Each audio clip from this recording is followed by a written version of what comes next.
হান্নানা একটা খেজুর গাছের নাম, যাকে ধরে খুতবা দিতেন রাসূলে আকরাম, যাকে ধরে খুতবা দিতেন রাসূলে আকরাম।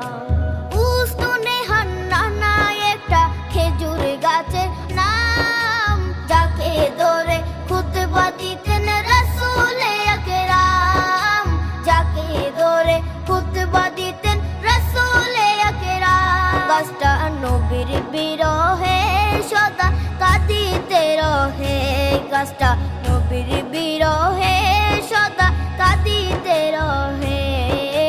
হতবাক হই দেখে যত সাহাবায়ে কেরাম, হতবাক হই দেখে যত সাহাবায়ে কেরাম। নবী রহমতে আলম